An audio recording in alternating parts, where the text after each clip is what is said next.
नमस्कार साथियों, जय हिंद। आज हमारी मध्यकालीन भारत की क्लास नंबर 3 होने वाली है। जो लोग भी हमारे इस चैनल पर नए आए हों तो इससे पहले हमने जो आप लोगों को 2 क्लासें कराई है वो लोग ज़रूर देखें। वहाँ पर आपको बहुत कुछ सीखने को मिलेगा।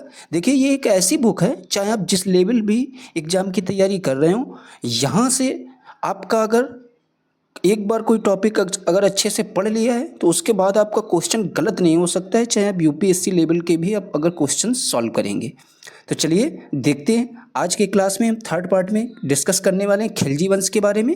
इसके बाद में हम डिस्कस करेंगे संपूर्ण खिलजी वंश से संबंधित जितने भी महत्वपूर्ण क्वेश्चन बन सकते हैं उनको भी हम बताएंगे, कहाँ से क्वेश्चन आपके पेपर में बनते हैं। तो सबसे पहला आपका खिलजी वंश से टाइम पीरियड पूछ सकता है क्या है, तो ये आपका 1290 से 1320 ईस्वी तक इनका टाइम पीरियड है। ठीक है, जरूर याद रखना खिलजी वंश ने कब तक शासन किया, तो 1290 से 1320 ईस्वी तक। पहला क्वेश्चन आपका यहीं से बन सकता है। सेकंड आपका सबसे पहले आता है जलालुद्दीन खिलजी। इनका जो टाइम पीरियड था शासनकाल का वो 1290 से 1296 ईस्वी तक। ठीक है, अब कहता है कि दिल्ली सल्तनत के काल में खिलजी वंश के सबसे कम समय केवल 30 वर्ष शासन किया। कहने का मतलब है जो आपके खिलजी वंश ने है, इसने जो है आपके जो भी दिल्ली सल्तनत पर लोगों ने जिन वंशों ने शासन किया उसमें सबसे कम समय तक शासन अगर पूछा जाए आपसे एग्जाम में किसने किया, तो आप लोग उसका जवाब देंगे ये आपके खिलजी वंश ने जो है सिर्फ 30 वर्ष तक शासन किया। आगे कहता है प्रथम शासक जलालुद्दीन खिलजी तथा अंतिम शासक नसरुद्दीन खुसरो शाह था।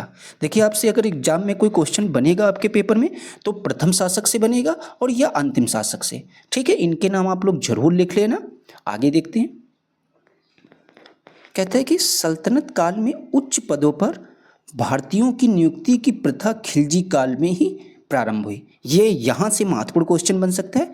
कहा जाएगा अगर पेपर में कि उच्च पदों पर नियुक्ति की प्रक्रिया किस वंश से स्टार्ट हुई, तो आप लोग उसका जवाब देंगे ये आपके खिलजी वंश से ही उच्च पदों पर भारतीयों की नियुक्ति का जो प्रक्रिया है वो आपकी प्रारंभ हुई। ठीक है, आगे देखते हैं। आगे लाइन कहता है कि मलिक छज्जू बलबन का भतीजा था। जलालुद्दीन ने उसे कड़ा मानिकपुर का सूबेदार बनाया था।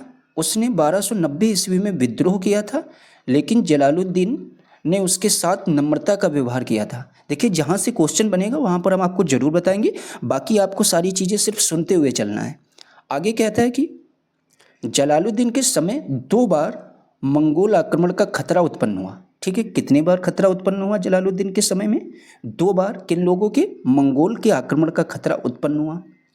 पहला हलाकू के पुत्र अब्दुल्ला के नेतृत्व में तथा दूसरा आपके चंगेज खां के नाती उलूग खां के नेतृत्व में।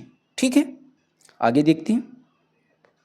फिर कहता है उलूग खां के नेतृत्व में 4000 मंगोलों ने इस्लाम कबूल कर लिया था। ये यहाँ से क्वेश्चन बन सकता है कि किसके नेतृत्व में जो है 4000 जो आपके मंगोल लोग उन्होंने इस्लाम कबूल कर लिया था, तो ये आपके उलूग खां के नेतृत्व में। ठीक है, ये लाइन जरूर याद कर लेना।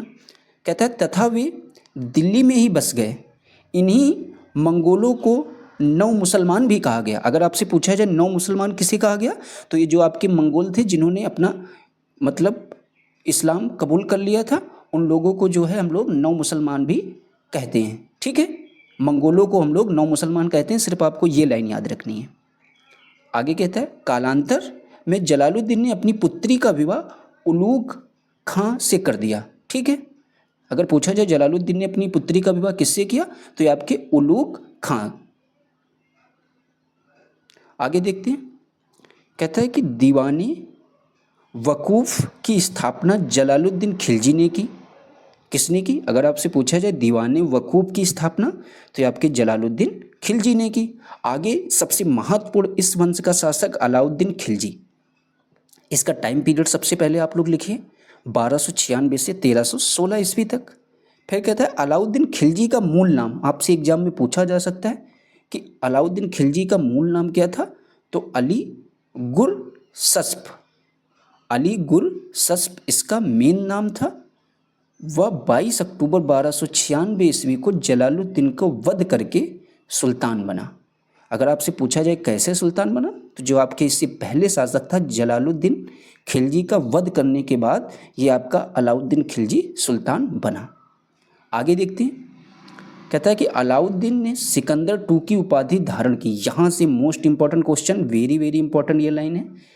अगर पूछा जाए अलाउद्दीन ने सिकंदर टू की उपाधि, आपसे एग्जाम में ऐसे पूछे जाएगा कि सिकंदर टू की उपाधि किसने धारण की, तो आप लोग बोलेंगे अलाउद्दीन खिलजी ने, तथा इसे अपने सिक्कों पर अंकित करवाया। यानी जो ये उपाधि धारण की उसे अपने सिक्कों पर भी अंकित कराया। आगे देखते हैं, आगे कहता है कि अलाउद्दीन के समय के प्रमुख विद्रोह कौन कौन से हैं, इनको भी हम लोग पढ़ते हैं। कहता है 9 मुसलमान विद्रोह जो आपके 1299 ईस्वी में खम्स के प्रश्न पर, भतीजे का अकत खां का विद्रोह, इस अवसर पर मनिक नाम के एक दास ने उसकी प्राण रक्षा की थी। फिर कहता है भांजे अमीर उमर एवं मूंग खां का विद्रोह। फिर कहता है हाजी मौला का विद्रोह, कोतवाल बनना चाहता था। ठीक है, ये इनके प्रमुख जो है विद्रोह थे आपके अलाउद्दीन खिलजी के। आगे देखते हैं, कहता है कि अलाउद्दीन ने विद्रोह के कारणों को समझने पर इनके उन्मूलन के लिए 4 अध्यादेश जारी किए। कौन कौन से अध्यादेश हैं उनको भी हम लोग पढ़ते हैं। पहला अध्यादेश है अमीरों की पेंशन एवं उपहार छीन लिए और जागीरें छीनी। किसकी? ये आपके अमीर लोगों की। दूसरा कहता है गुप्तचर विभाग का गठन किया। यहाँ से महत्वपूर्ण क्वेश्चन बन सकता है। अगर आपसे पूछा जाए कि गुप्तचर विभाग का गठन किसने किया, तो ये आपके अलाउद्दीन खिलजी ने किया। तीसरा कहता है मग निषेध लागू किया। चौथा है अमीरों के पारस्परिक मेल विलाप एवं वैवाहिक संबंधों को प्रतिबंधित कर दिया। आगे वाली लाइन देखते हैं, इंपॉर्टेंट हैं सारी लाइनें। कहता है मंगोलों के सर्वाधिक आक्रमण अलाउद्दीन के समय में हुए। अगर पूछा जाए मंगोलों के सर्वाधिक आक्रमण किसके समय में हुए, तो आप लोग बोलेंगे अलाउद्दीन के समय में। फिर कहता है कि जफर खां की मृत्यु मंगोलों के विरुद्ध अभियान के समय हुई थी। नुसरत खां की मृत्यु रणथंभोर अभियान 1299 ईस्वी के दौरान हुई थी। अलाउद्दीन के 4 प्रमुख सेनापति आपसे एग्जाम में पूछा जा सकता है, तो इसको आप लोग जरूर एक बार लिख लेना। पहला जफर खां, फिर उलूग खां, फिर नुसरत खां, फिर है अलप खां। ये अलाउद्दीन के 4 प्रमुख सेनापति थे। आपसे एग्जाम में पूछ सकता है, 4 ऑप्शन दे देगा, पूछेगा आपसे इनमें से अलाउद्दीन खिलजी के सेनापति कौन था, तो आप लोग चारों का नाम जरूर याद रखना। अलाउद्दीन ने अपने विश्व विजय अभियान को अपने प्रमुख सहयोगी अलाउल मुल्क की सलाह पर त्याग दिया। अलाउद्दीन विंध्याचल पर्वत पार करके दक्षिण भारत पर आक्रमण करने वाला प्रथम शासक था। देखिए, जब प्रथम से संबंधित कोई बात आएगी तो आपके लिए बहुत ही महत्वपूर्ण हो जाएगी। देखते हैं इस लाइन को फिर से। कहता है अलाउद्दीन विंध्याचल पर्वत पार करके दक्षिण भारत पर आक्रमण करने वाला प्रथम शासक था। आपसे एग्जाम में पूछा जाए दक्षिण भारत पर आक्रमण करने वाला प्रथम शासक कौन था, तो आपका अलाउद्दीन खिलजी था। फिर कहता है कश्मीर, उड़ीसा, बंगाल, बिहार उसके साम्राज्य में सम्मिलित नहीं थे। ये पार्ट छोड़कर बाकी सब जो है उसके अधीन हो गए थे, ऐसा समझ लीजिए। फिर कहता है दक्षिण में पांडे राज्य ने अलाउद्दीन की अधीनता स्वीकार नहीं की थी। ठीक है, अब अगर आपसे पूछा जाए किसने जो है अलाउद्दीन की अधीनता स्वीकार नहीं की थी, तो ये आपका पांडे राज्य एक था, उसने जो है अलाउद्दीन खिलजी की अधीनता स्वीकार नहीं की थी। फिर कहता है अलाउद्दीन के प्रमुख विजय अभियान कौन कौन से हैं, इनको भी समझते हैं। यहाँ से महत्वपूर्ण क्वेश्चन बन सकता है। कहता है गुजरात 1298 ईस्वी में और नुसरत खां कर्णदेव बाघेला वंश के बीच में हुआ। रणथंभोर ये आपके 1301 ईस्वी में उलूग खां और नुसरत खां और अमीर देव। चित्तौड़ अलाउद्दीन और राणा रतन सिंह के बीच में हुआ। मालवा में क्या हुआ? आइनुल मुल्क और महलक देव के बीच में हुआ। फिर कहता है कमालुद्दीन गुर्ग और शीतल देव के बीच में हुआ, सिवाना का युद्ध जो भी आपका है। फिर कहता है जालोर का जो युद्ध था ये भी आपके कमालुद्दीन गुर्ग और कान्हड़ देव के बीच में हुआ। देखेंगे, कहता है गजनवी द्वारा ध्वस्त किए गए सोमनाथ मंदिर का जीर्णोद्धार जो है ये आपके कुंवर पाल ने कराया था। लेकिन क्या किया, अलाउद्दीन की सेना ने इसे फिर से लूट लिया। यानी जो भी सोमनाथ मंदिर ध्वस्त हो गया था, गजनवी के द्वारा ध्वस्त किया गया था, उसका यानी अच्छी तरीके से मरम्मत वगैरह का कार्य आपके कुंवर पाल ने कराया था, लेकिन फिर क्या हुआ, आपके अलाउद्दीन खिलजी ने उसे फिर से लूटा। आगे वाली लाइन कहती है कर्ण बघेला की पत्नी कमला देवी से अलाउद्दीन ने विवाह किया। अगर आपसे पूछा जाए एग्जाम में अलाउद्दीन ने विवाह किससे किया, तो कर्ण बघेला की जो पत्नी थी उनकी पत्नी यानी कमला देवी से अलाउद्दीन ने विवाह किया तथा उसे अपनी प्रिय रानी भी बनाया। आगे देखते हैं, कहता है कि काफूर हजार दिनारी को नुसरत खान ने गुजरात अभियान के समय खंबात से खरीदा।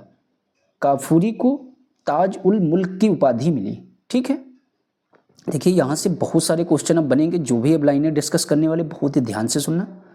अब कहता है कि सैनिकों को नगद वेतन देने की प्रथा अलाउद्दीन ने शुरू की। सबसे पहला क्वेश्चन यही बन सकता है कि नगद वेतन देने की प्रथा किसने शुरू की, तो आपके अलाउद्दीन खिलजी ने शुरू की। फिर कहता है बाजार नियंत्रण, मूल्य नियंत्रण और बाजार नियंत्रण ये किसने शुरू किया, ये प्रणाली भी आपके अलाउद्दीन खिलजी ने शुरू की। सैनिकों को हुलिया, नोट एवं घोड़ों को दागने की प्रथा भी आपके अलाउद्दीन खिलजी ने शुरू की। फिर कहता है अलाउद्दीन खिलजी द्वारा लागू किए गए बाजार नियंत्रण प्रणाली जो थी वो सैनिकों के भले के लिए लागू की गई। इन्होंने सैनिकों के लिए 1303 में नए सैनिक नगर सिरी का निर्माण भी करवाया। अलाउद्दीन खिलजी दिल्ली सल्तनत का, ये महत्वपूर्ण लाइन होने वाली है, इसको थोड़ा ध्यान से सुनिए। कहता है कि अलाउद्दीन खिलजी ने दिल्ली सल्तनत का प्रथम शासक था जिसने सर्वप्रथम दक्षिण भारत जीतने का प्रयास किया। जीता तो नहीं, लेकिन जीतने का प्रयास किसने किया सर्वप्रथम, तो ये आपके अलाउद्दीन खिलजी, आप लोग इसका जवाब देंगे। फिर कहता है शरीयत के नियमों की अवहेलना करने वाला दिल्ली सल्तनत का प्रथम शासक अलाउद्दीन खिलजी द्वारा लागू किया गया था। खम्स कर एक लूट कर था। ये पूछा जाए कि एग्जाम में पूछा जा सकता है कि खम्स कर क्या था, तो आप लोग बोलेंगे एक लूट कर था। फिर आगे कहता है आपसे धर्म एवं राजनीति को पृथक करने वाला शासक अलाउद्दीन खिलजी था। अब ये लाइन बहुत ही महत्वपूर्ण, इसको थोड़ा ध्यान से सुनना। कहता है भूमि माप की प्रथा तथा एवं बिगहा, जो आपके बिगहा चलते हैं एवं बिस्वा की प्रथा की अलाउद्दीन खिलजी ने ही शुरू किया था। अगर आपसे एग्जाम में पूछा जाए यानी भूमि माप की जो प्रथा है बिगहा एवं बिस्वा, इसको किसने शुरू किया था, तो आप लोग जवाब देंगे अलाउद्दीन खिलजी ने।